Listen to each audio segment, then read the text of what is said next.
नमस्कार, यूपी तक में आपका स्वागत है। मैं हूं कुमार अभिषेक और हम हाजिर हैं यूपी तक पर सुबह की खबरों की सुर्खियां लेकर।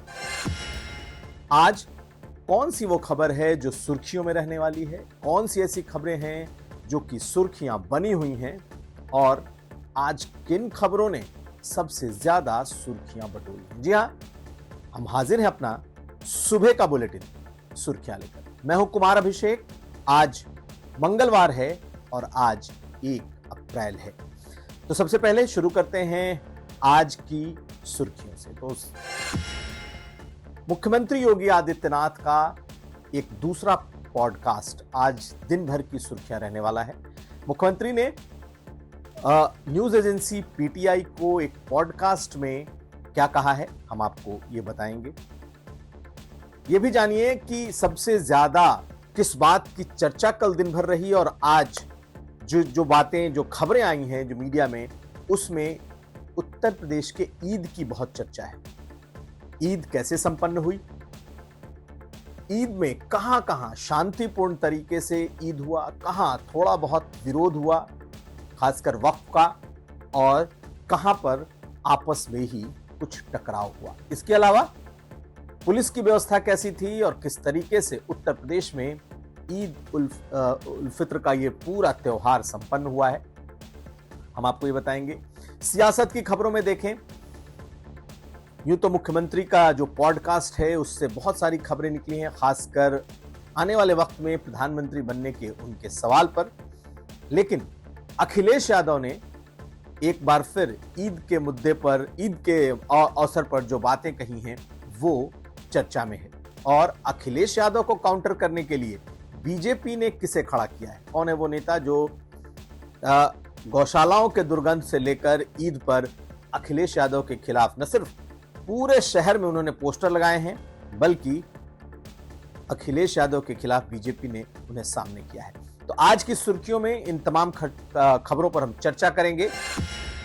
आज जो सबसे बड़ी खबर रहने वाली है वो है मुख्यमंत्री का के इंटरव्यू का वो हिस्सा, जिसमें एक पॉडकास्ट में, पीटीआई के पॉडकास्ट में, जब उनसे सवाल पूछा गया कि क्या आप आने वाले वक्त में खुद को कभी प्रधानमंत्री के तौर पर देखते हैं, मुख्यमंत्री का जवाब क्या है।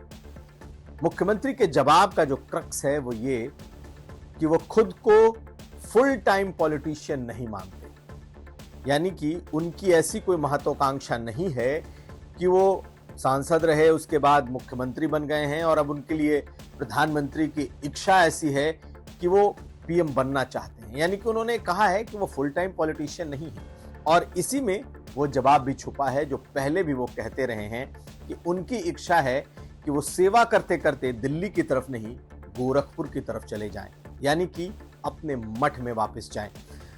हालांकि इसे एक रेटरिक के तौर पे ही माना जाना चाहिए, क्योंकि मुख्यमंत्री योगी आदित्यनाथ जब कोई बात कहते हैं तो उसका अर्थ होता है। वो खुद को फुल टाइम पॉलिटिशियन नहीं कहना चाहते, यानी कि कोई ये ना सोचे कि मुख्यमंत्री बन गया हूं तो अब प्रधानमंत्री की तरफ मेरी महत्वाकांक्षा है। वो दरअसल ये मैसेज केंद्र को या अपने शीर्ष नेतृत्व को, बीजेपी को देना चाहते हैं। वैसे कल को कौन सियासत में क्या बनेगा ये कहना आज के समय में मुश्किल है, लेकिन मुख्यमंत्री ने एक तरीके से अपनी वही बात दोहराई है जो वो लगातार कहते रहे हैं। और जो इंडिया टुडे का कॉन्क्लेव हुआ था उसमें जो बातें कही थी उसको उन्होंने एक तरीके से इशारे में कहा है। मुख्यमंत्री से जब दूसरा सवाल ये पूछा गया कि ईद में जो नमाज होती है, सड़कों पर जब नमाज होती है तो आखिर पूरे देश में हो रहा है, बाकी जो धर्म है उसमें भी ईद सड़कों पर कुछ इजाजत दी जाती है उनके त्योहारों को लेकर।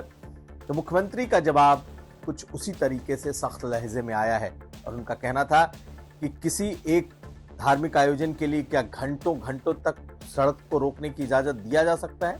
हम घंटों तक सड़कों को रोकने की इजाजत नहीं दे सकते कि आप सड़कों को जाम करें। बड़ा सख्त है मुख्यमंत्री का ये भी आज की सुर्खियों में है। दूसरी बात, मुख्यमंत्री से जब वक्फ पर पूछा गया कि वक्फ का विरोध किया जा रहा है वैसे आपको बताएं कि वक्फ बिल बुधवार को आना है, इस सेशन में वो पेश होना है, लेकिन मुख्यमंत्री योगी आदित्यनाथ ने उसे लेकर एक बात कही है और ये कहा है कि हर अच्छे काम का विरोध होता है। और वक्त को लेकर जो उनकी सख्त चेतावनी या सख्त लहजे में उन्होंने बात कही है कि चंद लोगों के लिए इसे लूट का अड्डा नहीं बनने दिया जा सकता। तो मुख्यमंत्री के जो तेवर हैं वो बिल्कुल साफ हैं, पहले की तरह हैं और बहुत सारे मुद्दों पर आज उन्होंने बात की है। तो जो ये पॉडकास्ट है, आज दिन भर इस पॉडकास्ट की चर्चा रहने वाली है, क्योंकि मुख्यमंत्री ने 2 इंटरव्यू दिए हैं अपने 8 साल पूरे होने पर। एक उन्होंने जब ANI को अपना पॉडकास्ट दिया था और उसके बाद आज जब PTI को उन्होंने ये पॉडकास्ट दिया है। तो कुल मिलाकर के आज मुख्यमंत्री का जो ये इंटरव्यू है और इंटरव्यू से निकली हुई जो बातें हैं वो आज दिन भर खूब चर्चा में रहने वाली हैं। इसके अलावा अब हम बात कर रहे हैं कि ईद जो संपन्न हुई है, आज आपको बताएं कि आज उत्तर प्रदेश में अखबार नहीं आते क्योंकि ईद की छुट्टियां होती हैं और ईद की छुट्टी की वजह से जब आज अखबार नहीं आए हैं तो आज लोगों को जो सहारा लेना पड़ा है अपनी खबरों को जानने के लिए, वो है सोशल मीडिया। सोशल मीडिया से लेकर के तमाम जगहों पर ईद को लेकर जो सबसे बड़ी खबर निकल करके आई है कि पूरे उत्तर प्रदेश में बिल्कुल शांतिपूर्ण तरीके से ईद हुआ, कहीं से कोई अप्रिय घटना की खबर नहीं आई। लेकिन मुस्लिम समाज में ईद में कुछ पाबंदियों को लेकर के एक नाराजगी, एक आक्रोश देखा गया है और इसे तमाम नेताओं ने कहीं ना कहीं बताया है, अपनी तरफ जाहिर भी किया है। लेकिन पूरे प्रदेश में ईद शांतिपूर्ण बनी, कहीं भी सड़क पर ईद की नमाज नहीं पढ़ी गई है, ये बात बिल्कुल साफ हो जानी चाहिए। हाँ, ये जरूर है कि जहां बहुत मुस्लिम डेंसली पॉपुलेटेड जो इलाके हैं वहां पर 2 शिफ्ट में 3 शिफ्ट में नमाजों को अदा किया गया है, इसमें इसका अरेंजमेंट भी किया गया। और खास करके आप देखेंगे तो मेरठ में, सहारनपुर में, इसके अलावा अगर आप देखेंगे तो प्रयागराज में, झांसी में, कई जगहों पर जो खासकर पश्चिमी उत्तर प्रदेश में 2 शिफ्ट से लेकर 3 शिफ्ट में, यानी कि एक बार में नमाजियों का जत्था, उन्होंने नमाज पढ़ा, फिर दूसरे लोगों ने फिर नमाज पढ़ी है। तो इस तरीके से नमाज पढ़े गए जहां भीड़ बहुत ज्यादा थी और प्रशासन ने पूरी तरीके से इसे इंश्योर किया है कि सड़क पर ईद की नमाज न पढ़ी जाए। लेकिन आपको बताएं कि कई जगहों से ऐसी भी खबरें आई हैं कि लोगों ने वक्फ बिल को लेकर के जबरदस्त तरीके से उसका विरोध भी किया है। खासकर मेरठ में तख्तियां लेकर कुछ लोग पहुंचे और उन्होंने वक्फ बिल का न सिर्फ विरोध किया बल्कि नारेबाजी भी की है। ये तस्वीर भी सामने आई है, कई जगहों पर लोगों ने काली पट्टियां बांधी कल भी और उसका विरोध किया। झांसी में, मेरठ में इस तरह के विरोध देखने को मिले हैं। इसके अलावा जो प्रशासन की तैयारियों की बात की जाए तो प्रशासन ने पूरी तरीके से, चाहे ड्रोन से निगरानी हो या फिर बड़ी तादाद में लोगों को एक जगह पर बारी बारी से उन्होंने ईद की नमाज अता कराने में अपनी भूमिका निभाई है। लेकिन ईद के अलावा अगर सियासी चर्चा की जाए तो अखिलेश यादव का बयान बहुत चर्चा में है और कल अखिलेश यादव ने जो ट्वीट किया है, जो बातें कही हैं, उसकी खूब चर्चा हो रही है। अखिलेश ने कहा कि ईद पर सेवइयों की जो मिठास है ये पूरे साल बनी रहती है।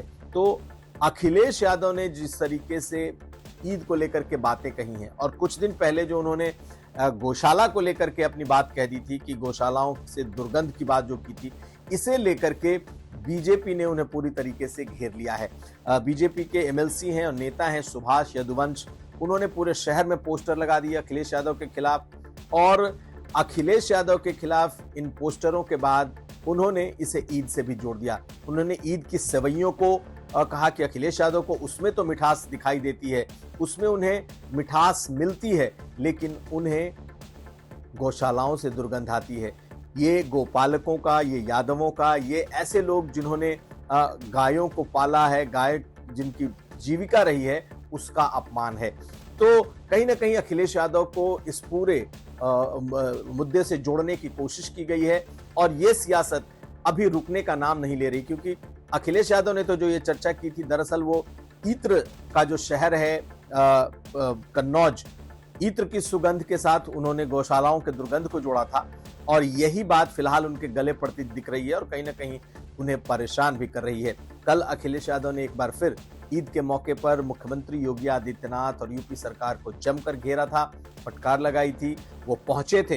हालांकि उनका सबसे बड़ा जो विरोध था कि इतनी बैरिकेटिंग कर दी कि वो ईद के दिन नमाजियों से मिलने भी जो जा रहे थे, उसमें भी कई जगह उन्हें रोका गया। इसे उन्होंने मुद्दा बनाया और ये आज की सुर्खियों में भी है कि अखिलेश यादव को किस तरीके से रोकने की कोशिश की गई, ये उनका आरोप है। क्योंकि हर साल अखिलेश यादव बड़े इमामबाड़े में जाते हैं, खास करके ईदगाह में जाते हैं, लखनऊ की जो बड़ी ईदगाह है वहां जाते हैं और जो शहर काजी हैं उनसे मिलते हैं, ईद की मुबारकबाद देते हैं। लेकिन इतनी बैरिकेटिंग सुरक्षा व्यवस्था की गई थी कि अखिलेश यादव ने उस पर भी सवाल उठाए हैं। लेकिन सियासी तौर पर ये तमाम जो खबरें हैं वो इस वक्त बड़ी बनी हुई हैं। अखिलेश को घेरने के लिए बीजेपी ने अपने सिपे सालार उतारे हैं। उधर मुख्यमंत्री योगी आदित्यनाथ का जो बयान है वो आज दिन भर सुर्खियां बटोरने वाला है। तो सुबह की सुर्खियों में आज इतना ही। कल हम फिर हाजिर होंगे तमाम उन अखबारों के साथ, अखबारों में छपी हुई खबरों के साथ कि क्या क्या सुर्खियां रही। तो आज सुर्खियों में इतना ही। आप दीजिए मुझे कुमार अभिषेक को इजाजत और कल हम हाजिर होंगे फिर सुर्खियों को लेकर। नमस्कार।